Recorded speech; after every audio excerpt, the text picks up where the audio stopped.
Welcome to this week's edition of Leading the Way, powered by the Institute for Corporate Productivity. Influential people, high-performing organizations, creating a culture of success. And now your hosts, Scott Murray and Angel Carlton.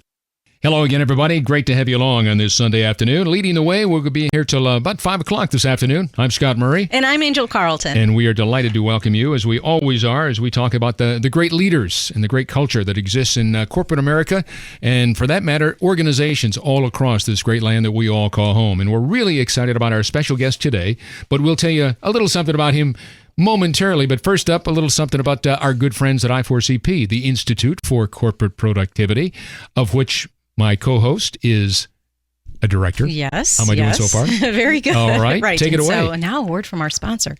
I4CP is the Institute for Corporate Productivity, as Scott just mentioned.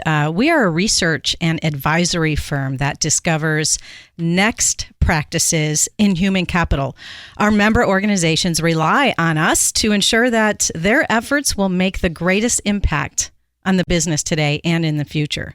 So through superior research, peer collaborations, tools, data, we provide insights that help organizations better anticipate, adapt, and act in a constantly changing business environment. If you'd like to learn more about I4CP, please visit our website at i4cp.com.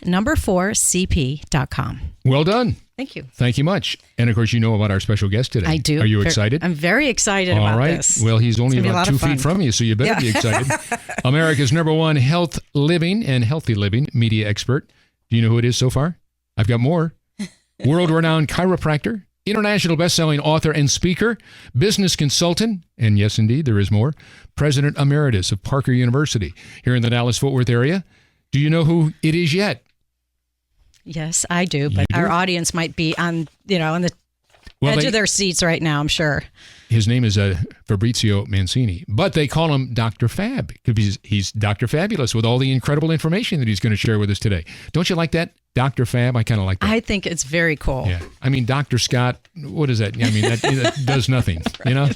But, it works for you, though. All right. Well, let me tell you a little something about Dr. Fab, America's #1 healthy living media expert, as I mentioned. And, of course, he also happens to be a host of his own popular radio show, Self-Healing with Dr. Fab. He's also the best-selling author of Chicken Soup for the Chiropractic Soul, an internationally acclaimed educator, business leader, speaker, President Emeritus, as I mentioned, of Parker University. Parker University, by the way, is a private American nonprofit university that was founded as a college of chiropractic medicine, but it offers undergraduate, graduate, and also doctorate degrees in a number of healthcare-based programs. Its campus and its affiliated chiropractic and massage therapy clinics are located in the Dallas-Fort Worth area. So that kind of brings you up to date on that, and I know you've got some other information. I'm a huge fan of chiropractic care, and I'm a big fan of Dr. Fab already. Did you know he has been featured on Dr. Phil, The Doctors, Fox News, CNN, CBS, ABC, NBC, Univision, Telemundo, and so many others. He's world renowned, as you said. 570 KLIF. Well, he leading better put the that way. in the resume. That's right up there. I would certainly hope so. Absolutely. He's been interviewed in various documentaries and has received honors including Heroes for Humanity, Humanitarian of the Year, CEO of the Year, and induction into the Wellness Revolutionaries Hall of Fame. How cool. I didn't even know that even existed. Yep. But Dr. Fab is also a graduate of the prestigious Institute for Educational Management in the Graduate School of Education at Harvard University. Most recently, the president of Mexico named the library Unive? Okay, we'll turned on my him. Spanish there. Mexico's new leading university after him. What an honor that is. So, hello, Dr. Fab. Welcome, Dr. Fab. It's so exciting to be here with you, and I tell you, I can't wait to have this conversation. Well, tell us first of all, the library. That's kind of cool. Have a library named after. So what is it? Unive? What is it? So the pronunciation is UNEVE. And it's one of the leading universities in Mexico. Mm-hmm. And, the prestigious to me, I never thought that at this stage of my life that I would have a library of all things named after. But what I found out is when the president inducted it, he said it was the first time that a public building had been named for a non-Mexican or a living person in the country of Mexico. So I was very honored by that. And to me, the main thing is that a library is a source of knowledge. And as you all know, knowledge is power. So being able to influence the future generations of people in that country is really what warms my heart. Oh, wow. Very good. Now, I've got to ask you, what UNEVE, what does that stand for? So it's the Universidad de Caltepec, which is right there by Mexico City. I see. So it's the name of the district where it's founded. Very cool. Very cool. Well, I tell you what, Dr. Fab, we've shared your bio with our audience here this afternoon, but can you give us a quick overview on what it is that you do really on a regular basis, day to day?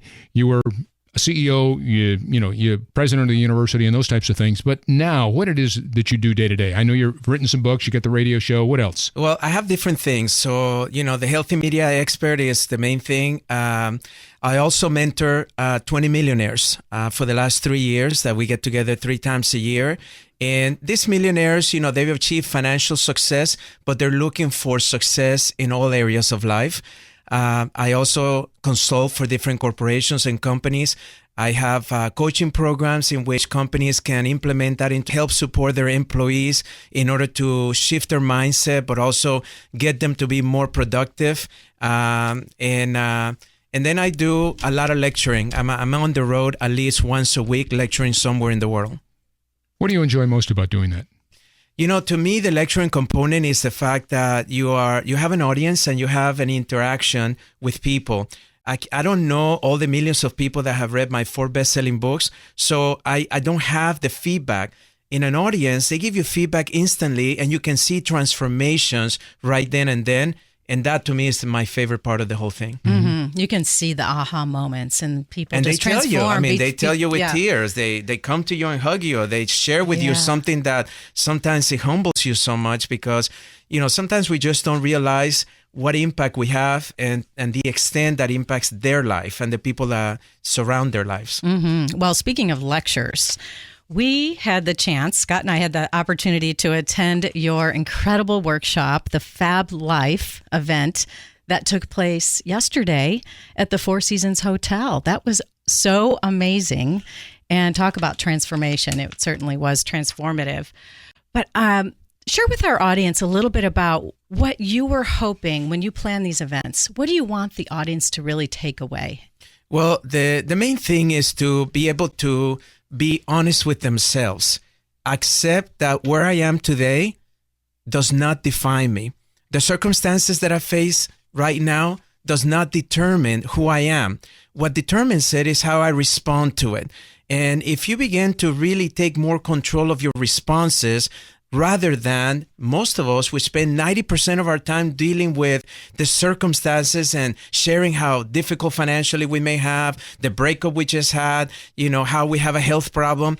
They dwell on that. And unfortunately, the law of attraction says that what we focus on, we attract. So my job is to get them out of their comfort zone and reshift their focus into what would allow them to have the outcomes they really want. Very cool. Very cool. awesome. Well, that certainly was accomplished yesterday. Yeah. And I tell you what, that seems so common sense to me. Common sense. My parents kind of taught me that. So maybe they were the precursors of Dr. Fab, and I don't know. But they told me, don't dwell on the negative. Get with the positive, move forward. This is what your life's all about. So good for you. I just that rings great memories of what Mom and Dad used to tell me. We have a little something we call our lightning round, Dr. Fab, and it's 5 questions that kind of deal with who you are, what you're all about. But they're just fun questions. Short little answers is what we're looking for, but they kind of maybe help the audience understand who you are and what you're all about day to day. First one, first job, what'd you learn from it? Oh, that's a great. My first job was actually while I was in high school, and I wanted to buy a Mac computer, and my parents said that I needed to work for it. So I took a summer job. And what I learned from it is that if you're willing to earn anything, if you're willing to take the time to earn something, you can pretty much have anything you want. I knew how much money I needed to have by the end of the summer to buy that computer, to go to college. And that's all I did. I began to earn it. And I even tell my kids today that in life, the day that we wake up thinking that somebody owes us something or somebody's going to do it for us, we're going to be disappointed.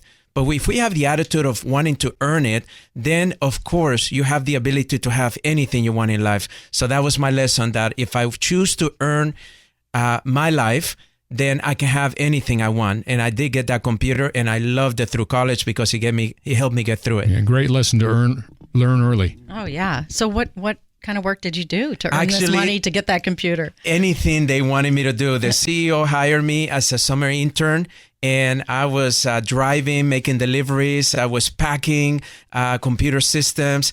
I was making phone calls. I was filing, anything they needed. And let me tell you something. I love that because I had the opportunity to fulfill my goal, and that was to get that computer. And I'm very grateful for that opportunity. Fantastic. Well, the next question in our lightning round here is, who are your top, say, 2 mentors in life, and how did they influence you? Well, my first mentors, and I would say plural, were my parents. And the reason that I say that is because they instilled in all my 4 brothers and I a set of values, a value system that allows us to be able to be successful, but also be givers to life rather than takers of life. And then I would say professionally, my mentor in chiropractic was a guy named Dr. James W. Parker. He was the most famous chiropractor in the world. He was the founder of Parker University, and he instilled in me a sense of passion and conviction for my profession. He was a workaholic, so I've learned to have a little bit more balance than that. But when you believe in something, don't let anything stop you from it. And that's what he did. And the reason he was so successful. So I would say he was my most influential professional mentor. Great answers. Yeah, really is. Okay, number 3, here you go. What's been the most significant experience or turning point in your professional career in developing your skills in the leader that you've become? Well, I was a very successful chiropractor and a healthcare provider here in Dallas, Texas. And at the age of 31, I was asked to be president of Parker University. I thought I was too young. Typically a president of a university or college tends to come in your 50s or 60s. So I said no for almost 2 years. And then they interviewed me, and I had answers. They were going through a very difficult time after the founder passed away. And I finally said yes. And I went in there, and I was able to turn everything around to the positive. And I became, for what the media said, the youngest president of a college or university at the time in the United States. And what I learned from that lesson is never think that you don't have what it takes to fulfill an opportunity. If an opportunity comes to you, it only comes to you if you're willing to execute it. The problem is we talk ourselves out of it because we don't think we are capable enough, or we have enough skills, knowledge, resources. And the reality is an opportunity never comes your way unless you were meant to be the one to execute it. Dr. Fab, America's #1 healthy living media expert. We're going to be back with more here on Leading the Way right after this brief timeout. Leading the Way. It's about influential leaders and the business practices leading companies use to impact market performance. That's what the Institute for Corporate Productivity, or I4CP, does on a daily basis. We work with leading companies, from Amazon to Boeing and REI to 3M, to not only discover the best people practices of high-performance organizations, but the next practices, those that will define market leadership in the years ahead. Senior HR, learning, talent, and diversity executives from many of the most respected companies in the world rely on I4CP to ensure that their efforts will make the greatest impact on the business. After all, it's difficult to stay ahead by only looking behind. I4CP's focus on next practices is what today's top companies rely on to lead the way. I4CP, Institute for Corporate Productivity, leading the way every single day. And now back to Leading the Way, powered by the Institute for Corporate Productivity. Here's Scott Murray and Angel Carlton. Welcome back as we continue our conversation. Scott Murray along with Angel Carlton and Dr. Fab, America's #1 healthy living media expert, as we continue our lightning round. Take it away, Angel. All right. So you talk about being a young CEO. How would you... what kind of advice would you give the next generation, somebody stepping into your shoes maybe? Well, I believe that the next generation is really one that needs to be proactive rather than reactive. We're living unprecedented times right now, but also I've never seen as much opportunity today that I've seen in the last 30 or 40 years. So if you're right now somebody that feels that you have the capabilities of making great contributions, don't doubt yourself. Just act on it, move forward, and then allow yourself to go through that journey. And the most important thing is enjoy the journey. Don't be so caught up as to the destination, but make every moment count, make every day count, and you'll find yourself having a very fulfilling and rewarding life.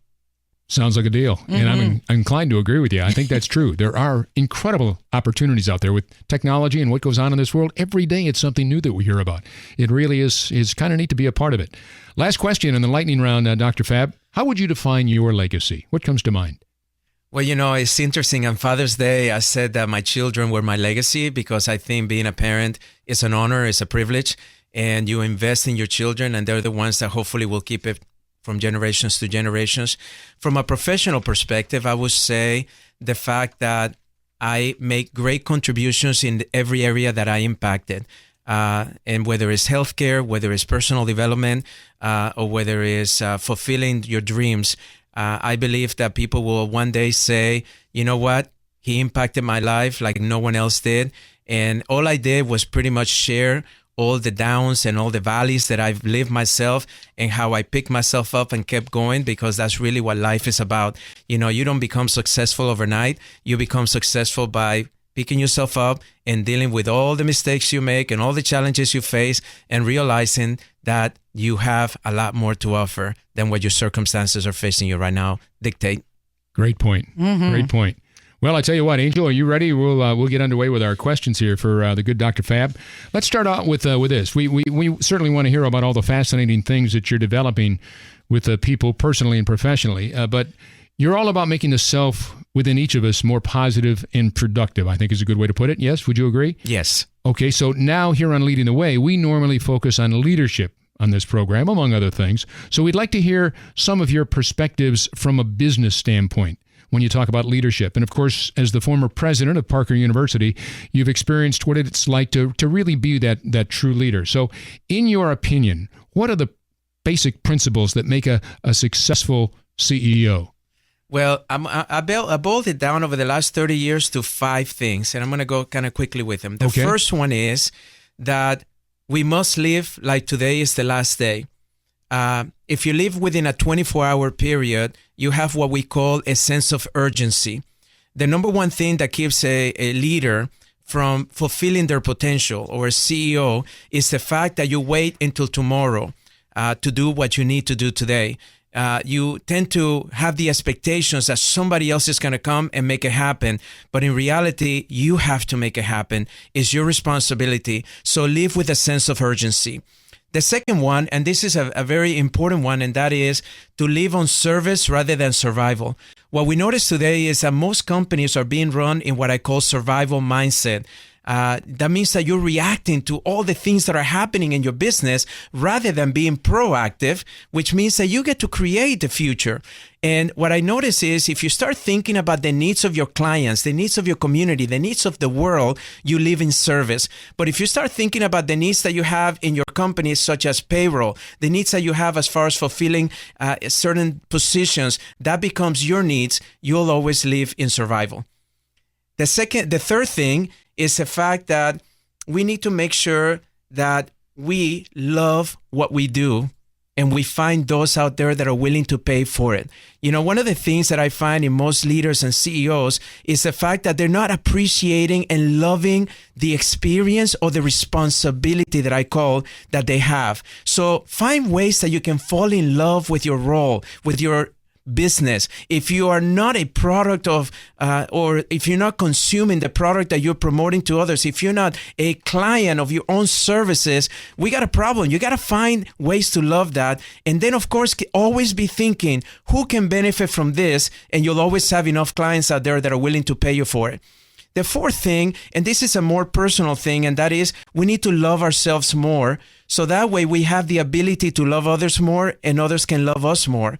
What I find is that most leaders do not take care of themselves. Most leaders are not patient with themselves. They're always going home thinking about the 1 or 2 things that went wrong rather than the 20 or 30 things that are going amazing in your company. So make sure that your focus is on the positive. Make sure that you're being patient. Make sure that you're nurturing yourself. Make sure that if you're the only person that says, I love you, say it to yourself every morning when you brush your teeth, because it's important that you know that you're the driver of the whole experience and the whole business. And lastly, and this is where I spent my last 30 years, we must make health a priority. If you make physical health as a priority, meaning you take care of your body, you watch what you eat, you move your body, you have complementary doctors in addition to your traditional doctors. If you learn to forgive more, be more grateful, or perhaps love yourself a little bit more. If you learn to spend more time in your church, your synagogue, your temple, if you learn to spend more time with nature, if you learn to meditate and pray, those are things that keep you healthy. And if you look at your body as physical, mental, and spiritual, you will always live a very healthy life long term. And that's what I really, if you follow those principles, you will be a successful leader and a successful CEO. Mm-hmm. And a successful human being. Yes, Period. Of course. Those are some great principles to live by. And you speak a lot of transformation. Certainly, that was the premise of the lecture yesterday. This is one of my favorite topics. It's the premise of my book. I love the topic of transformation. So in the corporate world, with so many industries undergoing some major changes today, in struggling to become more agile and adaptive, what advice can you share with business leaders on how to turn a business around when it's maybe going in the opposite direction? That's a great question. And I think you hit it in the nail, is the fact that we have to embrace change rather than resist it. I think it was Spencer Johnson, MD, that wrote a book, Who Moved My Cheese, that really shared that principle better than anyone I've seen, of how the cheese, which is your outcome, your payoff, is always there, but it gets moved. And if you don't follow where it is, you may still be waiting for something that's going to come back. But guess what? It's not going to come back because life is constantly changing. The other thing is, and I'll give you this example, when I became president of Parker, they were losing millions of dollars of operational budget every year. They had debt, they had lawsuits, morale was at the lowest. But let me take the financial perspective. One of the things I did is I met with my CFO, and, my business manager said to me, as an institution, we're non-for-profit. And I said, well, that doesn't make sense to me. You cannot run a business without a profit mentality. So I created in the budget line what we call operational reserve. And I realized that in order to be successful in any business, you have to reinvest your profit into the business to keep the business growing. But this is a problem that we were having. We had almost 400 employees, and we really needed about 300. So we had to make some decisions about, are there any roles that we needed to evaluate or reevaluate that are not currently needed? Take a look at your demographics. Take a look at your positions in your company, and make sure that 2 things. Number 1, that you still need that role to make that company grow. And number 2, that you have the right person in that role. So what we did is that we interview every employee to ensure that they were in the right seat in that bus. And what we have found is that some of them were miserable. They didn't want to be there. Somebody had promoted them there, but they weren't happy and they weren't being productive. The other thing that we found is that we had a budget, and we realized that most people just added 10% to that budget for the following year, expecting the institution to either cut it a little bit or approve it. So what we did is that we started what we would call a zero budget. That means that I gave everybody the opportunity to say, if you can show us how your activity, the money that you're requesting, is going to support the mission of this institution, then I will support it. It doesn't matter if it's double or triple than what you got last year, or if you don't need as much as you needed last year. And what we found is that the majority of them were overspending, or they were asking for money that they really didn't need, because the activities were not supporting the mission. And if your activity does not support your mission, you're going to find yourself out of alignment and probably lost. It was a famous scientist called Pareto that taught us the 80-20 rule in business, that 20% of what we do yields 80% of the results. I want you to make sure that you realize that when you look and evaluate your company that may be going the wrong way, find out what is the 20% that is actually giving the 80% results. Discard the other 80% and only focus on the 20%. And I promise you, you'll turn it around faster than you think. I love that. That's great. Got about a minute and a half here before we take a break. So let me ask you this, see if we can get this in. One of your topics of expertise, leadership, servant leadership. What are some principles of a servant leader, and how would you advise leaders of today to lead their teams? What comes to mind? That's a great. The first principle in leadership that I learned many years ago is lead by example. I think that it was Gandhi that said, be the change you want to see in others. That means that if you are asking your team to behave or to think in a certain way, you better be the example of that every single day, not only in the office, but I'm telling 24/7. The second one is to always put your customers first, your clients first. I find that many times as executives, we keep thinking about our own issues, our own responsibilities, and not sometimes taking into consideration the impact that that's going to have in our customer and our client. To me, servant means that you're going to be actually helping someone else rather than only helping you in the process. And lastly, make sure that your values are the values that you want to instill in your company. A servant leader is a leader that truly thinks about others before they think of themselves. And I think it was our friend Zig Ziglar that said, the best way to get what you want out of life is by helping others get what they want out of life. I think a servant leader is the one that focuses the majority of their time in helping others get what they want out of life. Absolutely.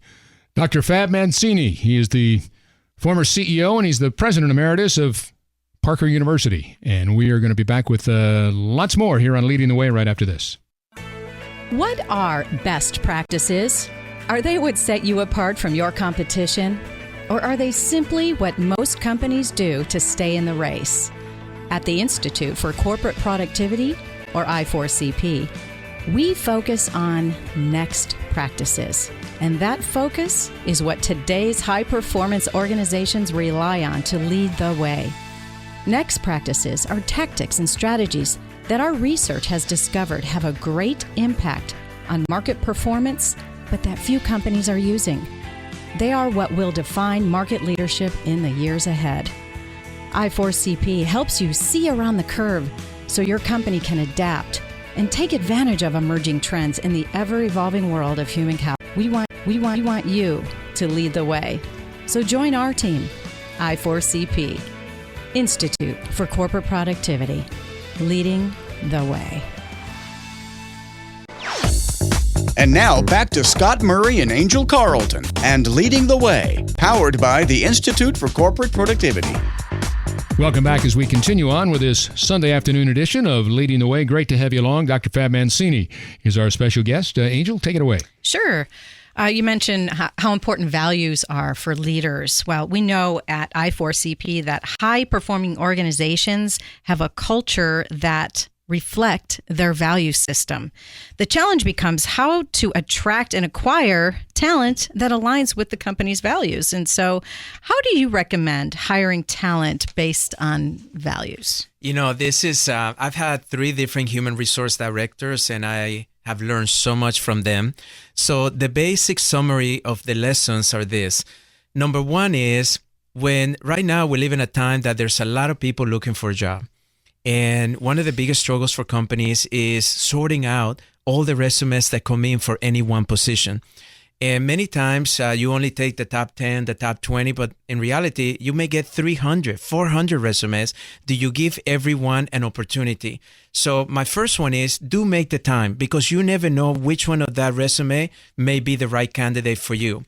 Number 2, be very clear as to the skill set from a human resource perspective of what it is that you're looking for in that person.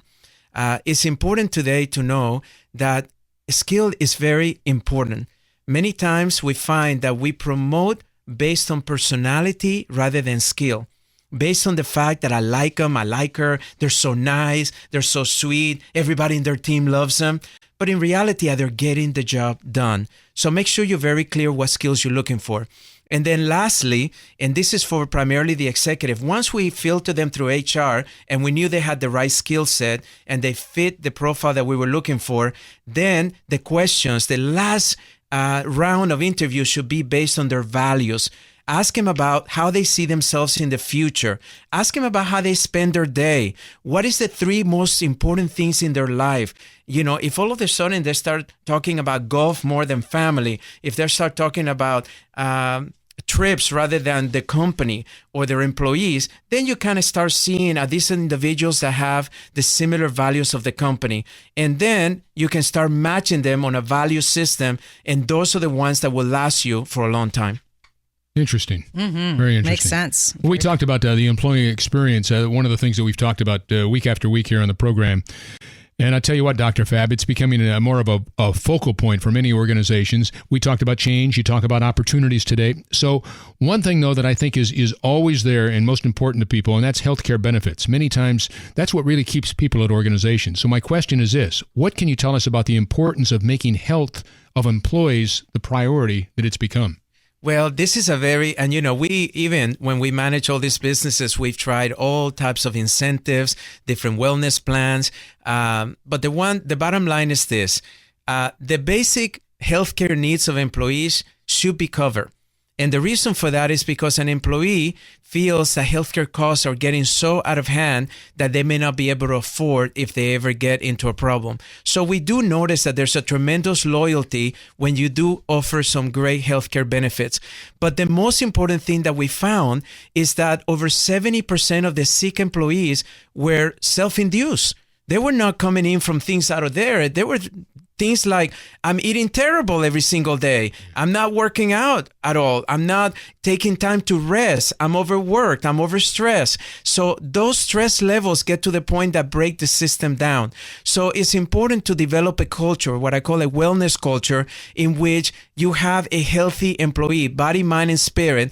And the best way to do that is to make sure that you have activities throughout the week, activities throughout the month that encourage that behavior. And then, of course, try rewards. But what I find the biggest reward is when a patient or when an employee starts feeling better, they start liking their work a little bit more. And remember, one of our biggest costs in companies is the absenteeism that we have. People calling in saying, I'm sick, I can't work, or even worse, what the lack of productivity. They show up at work, but they give you only 10% of their abilities. So make sure that you put health as a priority and keep talking about it, acting on it, and most importantly, make it part of your culture. And if they're liking work, they're liking themselves better too, right? Very much so. Absolutely. Yeah, and they become better workers, more productive, become better parents, become better. And everybody benefits. The company benefits, they benefit. Yeah. It's straight across the board. Absolutely. Absolutely. And a lot of companies are doing more for that these days, which that's great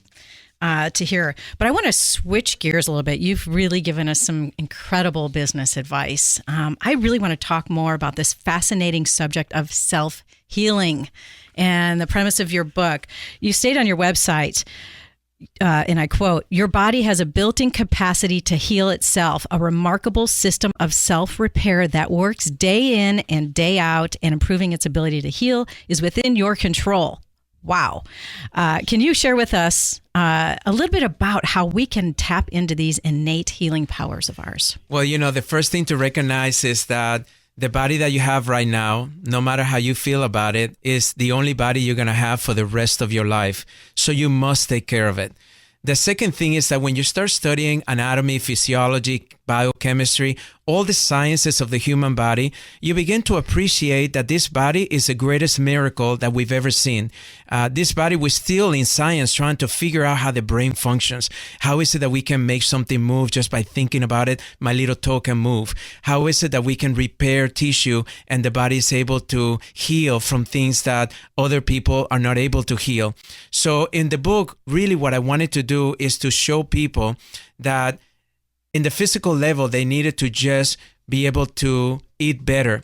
You know, I have one day that if God would have put a flap in our mouth like they did on the gas tank in our car that says use unleaded, but it said more veggies, we will put better food into our system. The problem is we get caught up with our foods and it becomes more social. And then, of course, the abuse of drinking and recreational drugs, all of those things are impacting the body in a negative way. So take care of your body, move the body, and be able to also pay attention to your feelings. You know, the feelings change the chemistry of your brain. If you want to create hormones that are healthy, you got to be more positive. You got to be more calm. You got to be more relaxed. You got to be more loving. You got to be more joyful. And those are the emotions that sometimes we take for granted. You know, we think that life has to be harsh. But in reality, unless you pace yourself, you're not going to last very much. And lastly, you got to know your purpose.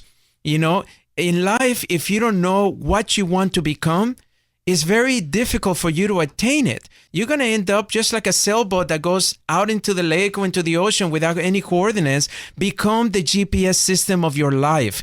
Know exactly what destination, and then the GPS system will allow you to be able to make the turns you need to make in order to get to where you want to get to. But never lose sight of your purpose in life. That's one of the things that I always recommend people. Know who you are and know exactly why you were born.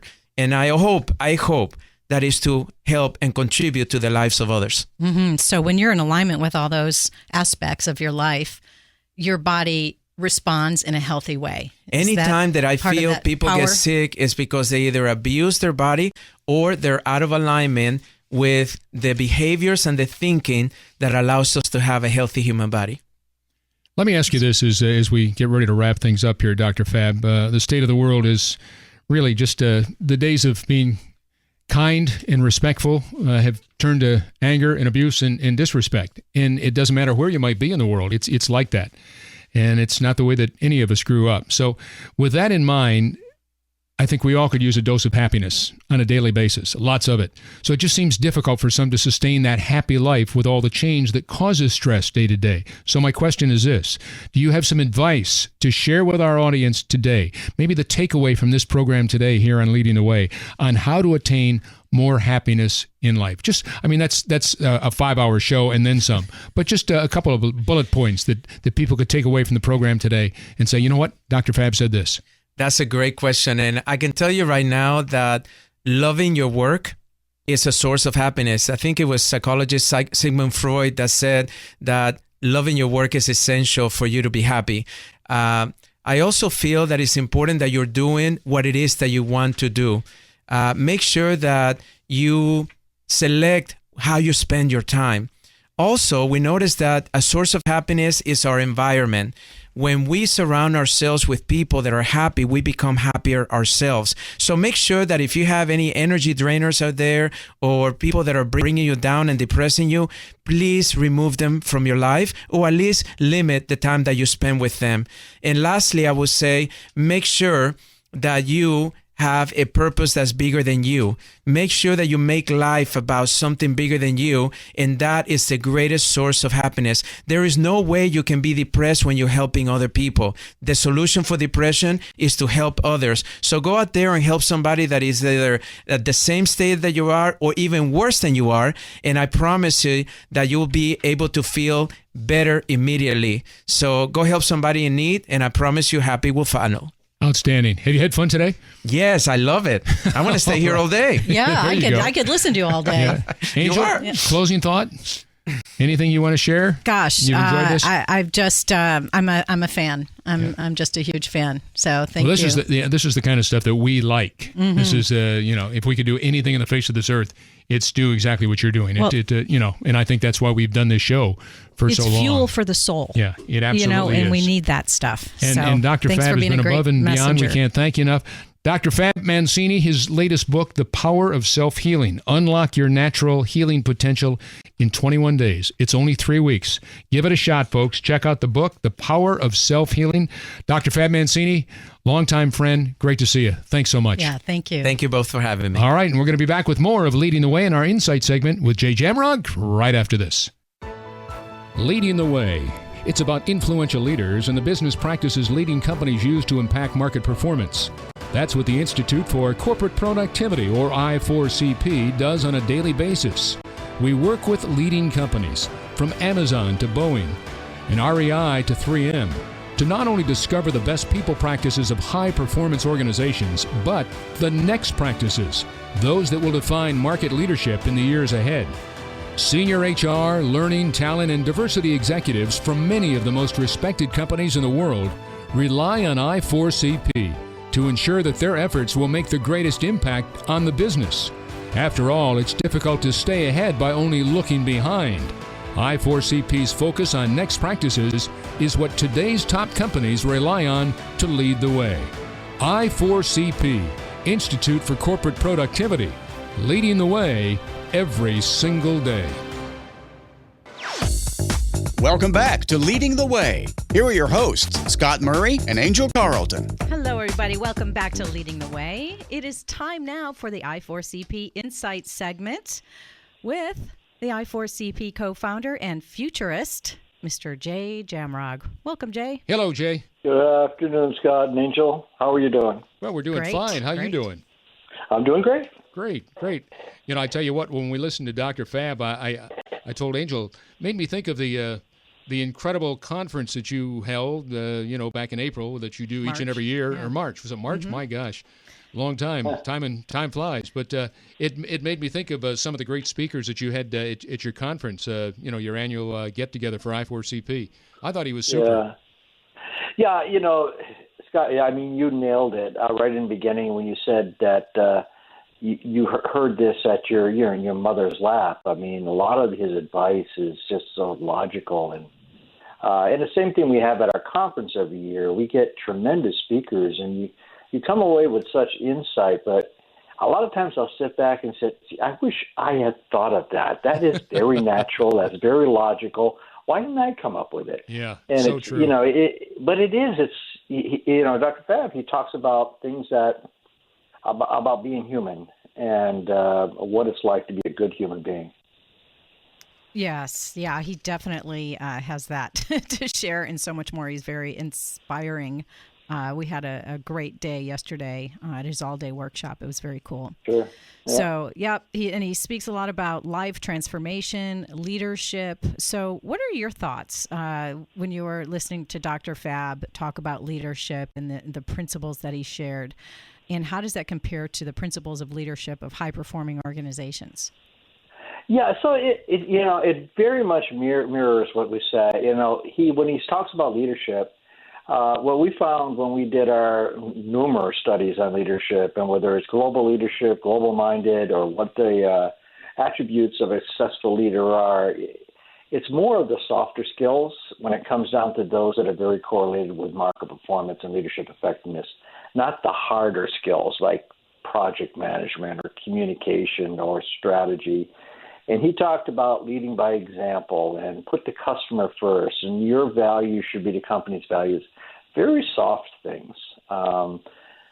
It's easy to learn hard skills. It's hard to keep those soft skills like building trust with your employees, collaboration skills, influencing others, and really having an impact. But very basic soft skills kinds of things that we found in our research too that are highly correlated with leadership effectiveness. Well, as a result of what you just shared with us just there, Jay, let me ask you this then. What's the importance of a value system, and how organizations instilling these values, how are they doing that so that employees say, you know what, I'm going to buy into that. I'm going to embrace that. I'll buy that. Yeah, Scott, that's a really good one, because values, it takes a long time to build values into the culture, especially if they're, the values you're going to have a purpose around. It's easier when you have an external purpose, like a non-for-profit, a hospital, an NGO. It's very hard when you have a for-profit company where your values are more than just making money. Making money is important. As he said, you have to have, even a non-for-profit, you have to have a profit, or we call it a reserve. But beyond that, what are the values? Now, it takes a long time to really build them, but they can be dead overnight if you don't you don't lead by that example. And he talked about that. Your values should be the values of the company, and have to lead by example. but they can die overnight. One of the big values we're seeing that is so important today, and it's so correlated with leadership effectiveness, is building trust. And that's leaders at all levels of the organization. How do you build trust in the employees, especially when you're a big organization? It's very hard to do, but it's easy to kill very fast. So it's a tough road. You got to lead by example, like Dr. Fab said. Yeah. And I think your point about trust, I think you're spot on. And you talk about corporate America, but you stop and think about it, for Pete's sake. Being transparent and trusting and being kind, boy, couldn't our whole world, our whole culture use a little of that? I mean, it just fits into everything that we do, not just in corporate America. You know, it really does. I don't want to get long-winded, but every time, so certain times in human history, we go through these vast changes where trust is really eroded in all of our institutions, and it's easier to fear than to love. And what we have is most of our institutions, like other times in history where it's happened, our basic institutions, we've lost trust in our basic institutions, and now we've got to build them back up again. And like I say, it's hard to build them back up, but it's very easy to destroy them. Mm-hmm. That's interesting. Yeah, and and Dr. Fab talked a lot yesterday about the fears that that prevent us from reaching our potential. And, that applies in life as well. So, interesting. Angel, you're so true, because it's easy to appeal to the weaker instincts in human nature, and that is to fear somebody maybe taking something from you, or maybe getting something that you don't have, or the government may be spending it wrong. It's easier to fear than to love. Isn't that interesting? That's our default. That's pretty sad. We have to change that. And that makes us sick too. I mean, he's absolutely right. That will if you just hang on to those fears and fearing people, you'll end up being a very sick puppy. Yeah, well, that makes Dr. Fab's work and the work of I4CP so vitally important in this world. Well, let's get to the next question here I have for you. And if you recall, last week we talked about the benefits that companies are offering to people, and how beneficial for men would it be to become better fathers, to have that benefit and that impact their work performance.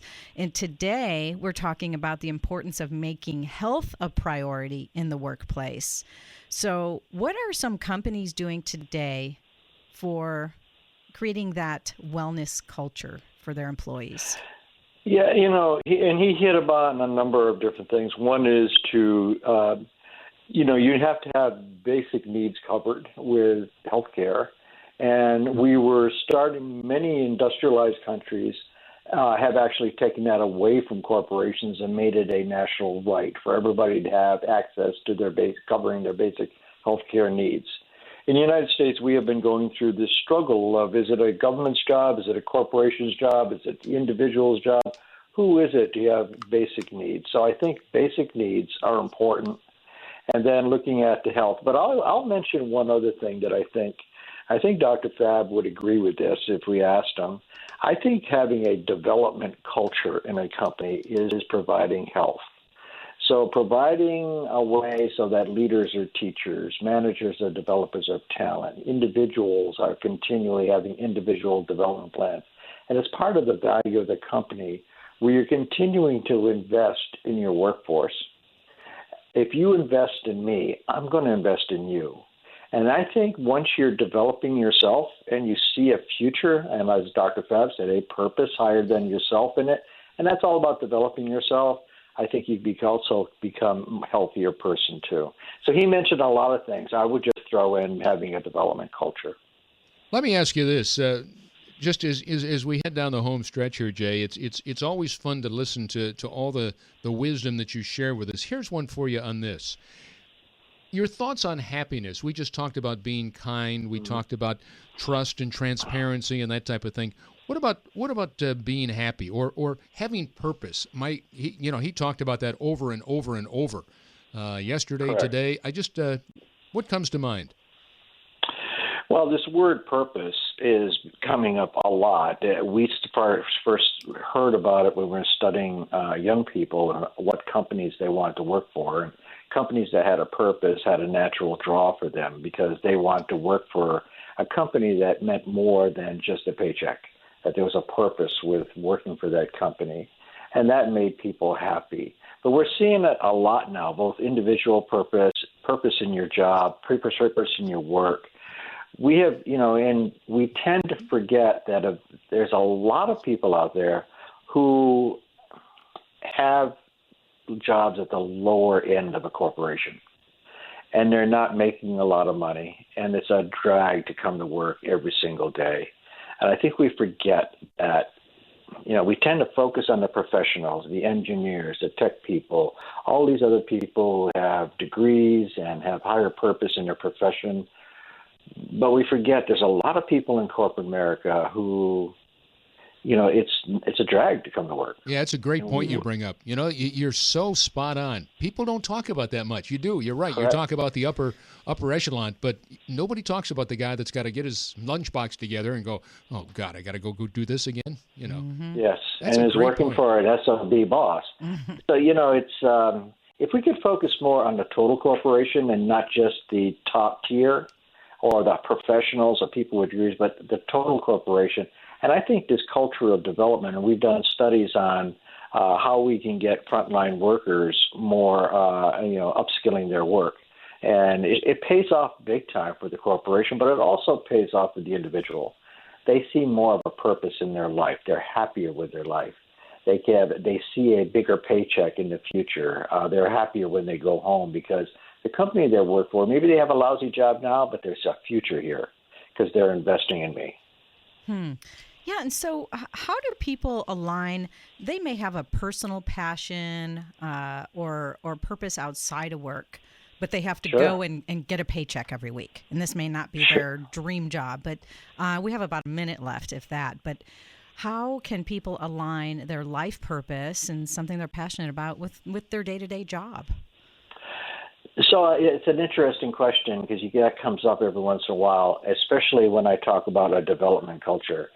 So when you're talking about a development culture, are you thinking about just today in your occupation, or are you thinking about the total human being? So they're doing something outside of work. What can I do as a boss? If you report to me, Angel, and he says, I have this thing that I volunteer for. Well, how can I help you do that? Do you need some extra time off? Do you want me to schedule your time differently? Is it something we as a company can get involved in? Our company embraced Madeline and the Best Buddies. That's her passion. And we embraced it as a company and made it easier for her to work on that passion, but we also embraced it too. A manager can do that with employees. That's a great point. So I think it can be done. It's not easy, of course, but nothing worth doing is easy. But again, that coaching culture and learning the passion of your employees and then, taking it on a case-by-case basis. Jay Jamrog, always a pleasure, my friend. We can't thank you enough. It's always great. All right. And you realize the 1st of July is next Sunday. Where is the year going, I hear you. Oh, my goodness. I hear you. All right. Well, we'll look forward to hearing you on the 1st of July. And in the meantime, okay, thanks so much. Yeah, thank you, Jay. Jay Jamrog, always just so insightful when we talk about our Insight segment. That's why we call it that, right? So, for this edition of Leading the Way, till next Sunday, I'm Scott Murray. And I'm Angel Carlton. And as we always remind you, live your legacy by leading the way. Till next week, have a great week, everybody.